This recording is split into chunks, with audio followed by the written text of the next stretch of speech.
Bem, se tratando do sermão textual, nós deixamos claro, né, no nosso encontro anterior, que as ideias básicas, elas se originam de um breve texto da Bíblia. Geralmente, as ideias são extraídas de um versículo apenas, de onde a ideia central e as divisões surgem. Mas as subdivisões são construídas segundo o argumento do pregador. E aí, enquanto no temático, primeiro vem o tema e depois vem o texto. Vem o texto. No textual, primeiro vem o texto e depois vem o tema.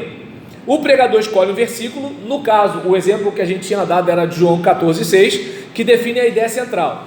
Cristo é tudo para o crente. Cristo é o caminho para o céu, Cristo é a verdade que orienta e Cristo é a vida que salva. E aí nisso a gente deu aquele exemplo.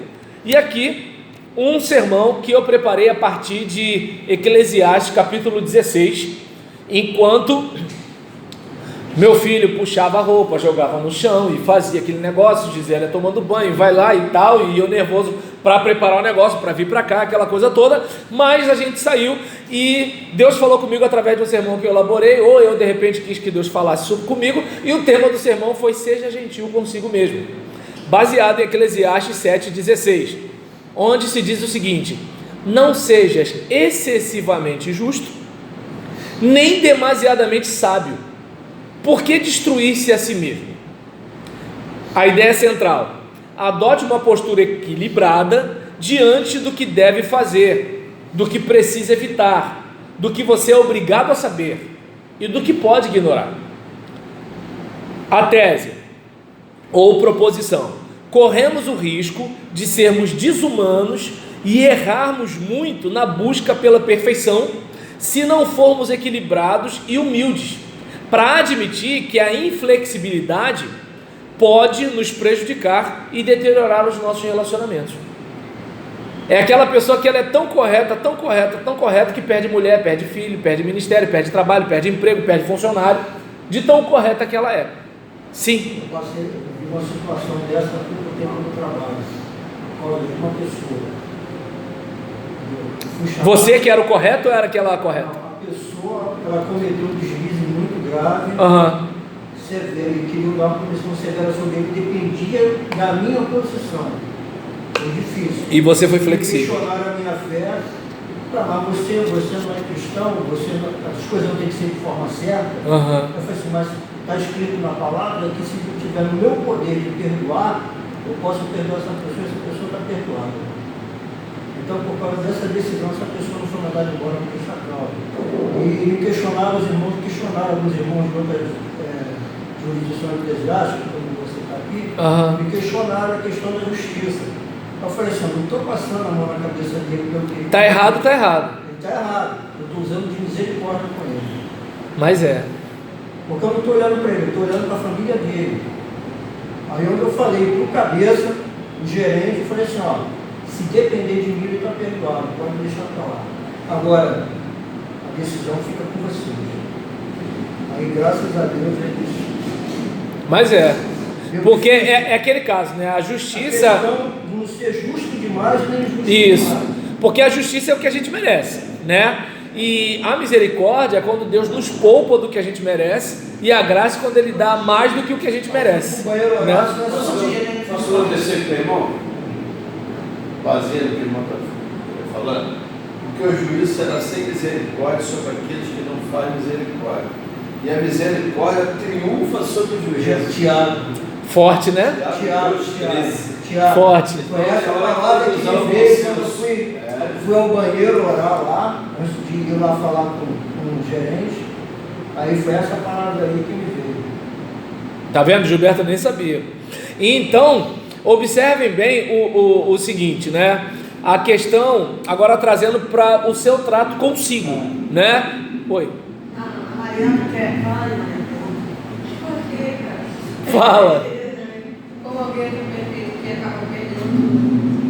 É porque o que acontece? Não é que a pessoa seja perfeita, ela quer tanto ser perfeita que ela acaba, assim, ficando rígida. E nisso que ela fica rígida, complica, porque assim, a vida não é como um encaixe de peças, chegou, botou e acabou. Não é bem assim. Tem dia que a pessoa, por exemplo, imagina, você é chefe de um cara que perdeu o pai naquela semana. Aí aquele cara é mal criado com você. Você vai chegar e dar uma advertência dele, ou mandar ele embora assim, por exemplo, tudo bem que ele não deveria ser grosseiro com você, mas naquela semana ele perdeu o pai.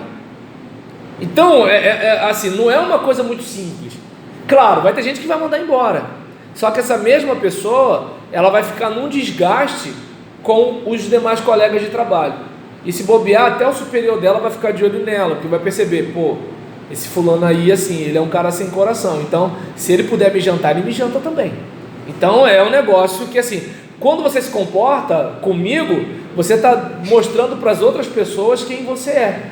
Então, as pessoas estão vendo, né? Assim, peraí, se ela fez isso com o Gilberto, quem garante que ela não vai fazer isso comigo também? Só para corroborar com a fala do pastor. Sim. Mateus 7,12 deixa isso bem claro. O que você quer que faça com você, faça aos outros também. Você se colocar na posição nessa hora, se tiver no seu poder de fazer isso, aí você vai sentir o outro lado, como é que é a situação da pessoa. Exatamente. Eu gostaria que tivesse misericórdia comigo? Sim. Porque eu falei, ó, se fosse com você, se fosse com um parente seu, você gostaria de ser perdoado? Você gostaria que pensasse com misericórdia com você? Eu olhar assim para mim assim. Mas é. Então, voltando para cá, seja gentil consigo mesmo. Texto: não seja excessivamente justo, nem demasiadamente sábio, porque destruir-se a si mesmo. Eclesiastes 7,16.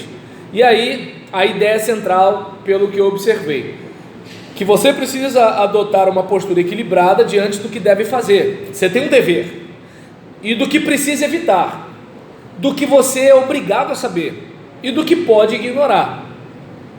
A proposição: corremos o risco de sermos desumanos e errarmos muito na busca pela perfeição, porque não seremos perfeitos, estou falando na busca pela perfeição, se não formos equilibrados e humildes. Para quê? Primeiro, admitir que a inflexibilidade pode nos prejudicar e deteriorar os nossos relacionamentos. E aí, o objetivo geral, de acordo com o que eu observei aqui, seria ético. Qual seria o objetivo específico? A intenção é levar o ouvinte a compreender que, embora deva saber e fazer o que é certo, precisa ser humilde para admitir que nem sempre a gente pode fazer o que se deve fazer. Às vezes a gente deve, mas nem sempre a gente pode. É como aquela mãe para cuidar do filho, ou aquele filho para cuidar dos pais idosos. Ele deve fazer, mas quem vai trabalhar? Quem vai conseguir o pão? Então, aí às vezes vai todo mundo julgar, porque ele vai deixar o pai, né, para ser cuidado num lugar de idosos, ou de repente vai ter um profissional para cuidar. Pô, mas eu que cuidei do meu pai, você não cuida do seu pai e tudo tal. Tá bom, eu vou botar meu pai em casa, você vai tomar conta para mim?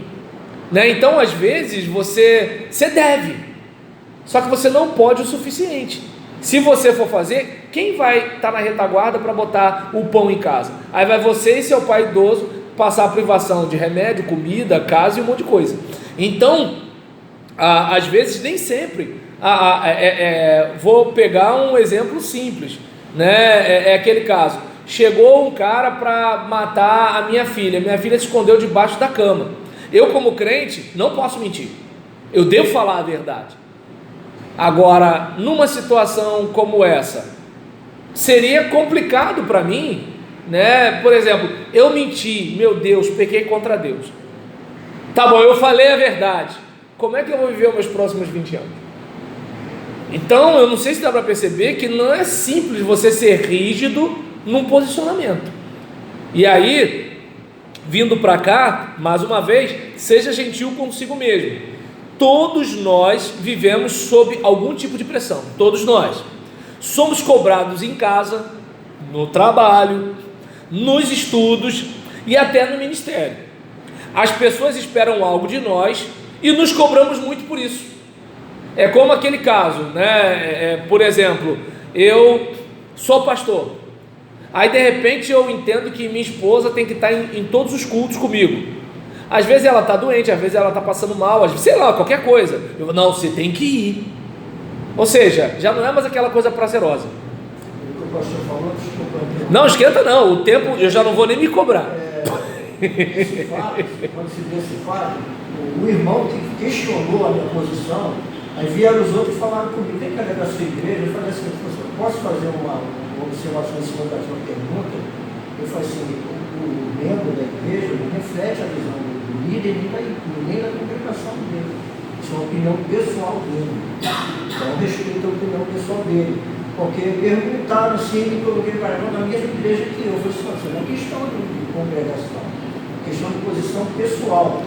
Judas foi liderado por Jesus, e aí? A gente é cobrado e as pessoas vêm, nós estamos observando. Exatamente. Em casa, no trabalho, na igreja mesmo.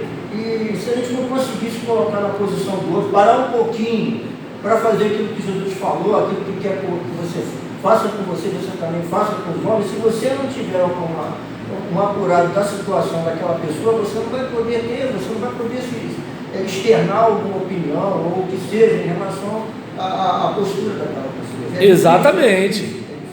E aí é importante de observar, né, que assim, é muito importante que nós reconheçamos os nossos limites. E aí os tópicos foram dentro do próprio versículo. Seja gentil consigo mesmo. E não seja excessivamente justo. Primeiro que você não vai ser 100% justo, mesmo que você queira. Mas digamos que você acha que pode. Então, está arriscado você ser intransigente, inflexível e não necessariamente justo. Porque às vezes a gente acha que está sendo justo, mas não está. Porque tem várias coisas para se colocar numa balança. E não apenas isso é preto e isso é branco. E aí, seja gentil consigo mesmo. 2, e não seja demasiadamente sábio. Você não é obrigado a saber tudo. E quando você achar que sabe tudo, lembre-se, você está achando. Né?